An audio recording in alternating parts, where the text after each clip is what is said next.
Former police protection officer Ken Wharfe said that the government refuses to cave in on Prince Harry's security role for Archie and Lilibet. It may be because Lili and Archie are not important to the line of succession. Not one member of the royal family believes the children even exist. Prince William, Charles, and their wives didn't want her added to the line of succession because there was no proof of the child's existence. The Queen was getting a bashing from certain quarters, and the easiest way to stop this was to include Lilibet in the list from the time being. Ken Wharfe addressed the unwise decision of the Duke of Sussex and pointed out the alleged naivety of his claims, for he'd never be refused protection. When asked about the issue of Prince Harry and Meghan Markle's personal security team being barred from accessing intelligence intel and carrying personal firearms, Mr. Wharfe said, "But I think the government and the Metropolitan Police would have seen it would have been wrong to see this man, a global icon and celebrity in his own right, step onshore in the UK without any protection whatsoever." So that was never the case that the government and the police wouldn't have provided a liaison to guarantee his safety and that of his wife and children. The Sussex squad and the Harkles can cry all they want about Lili and Archie not having titles, but neither child is essential. The only great-grandchildren of Her Majesty the Queen who have titles are George, Charlotte, and Louis.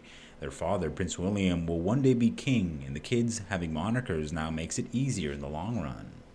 Archie and Lili were never entitled to have titles at birth, as they are great-grandchildren, not grandchildren of the current monarch.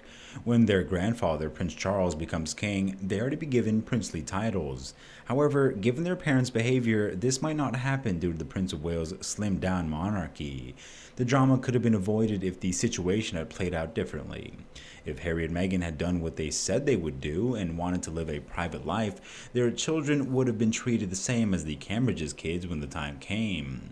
Prince Charles had spoken about a slimmed-down monarchy years before Meghan even came on the scene. How she and Harry could tell Oprah that their kids not having titles or security had to do with them being of some degree African American shows how self-important the couple are. It had zero to do with race and had everything to do with a long-standing protocol that had existed for over 100 years, although the royal family is still probably racist. And has Lili been introduced to the Spencer family? With all eagerness for the golden ginger-haired child to meet and be photographed with the Queen and the Cambridges, has said child been introduced to the Spencers? Harry's always on about being my mother's son. I wonder if he's taken the time to consider the Spencer family connecting to his children. Not heard anything about Zoom chats with Uncle Charles or aunties Jane and Sarah. Meanwhile, Imba Honigman, celebrity psychic and astrologer, has said Lilibet Mountbatten Windsor is a Gemini, and they are a playful sign, not authoritative and controlling, and so the monarchy might not suit her. A balanced chart such as this suggests that she takes interest in anything and everything, and is a very busy and curious little darling. She will grow to become an adventurous lady with many admirers, and is likely to retain a youthful perspective on life well into old age.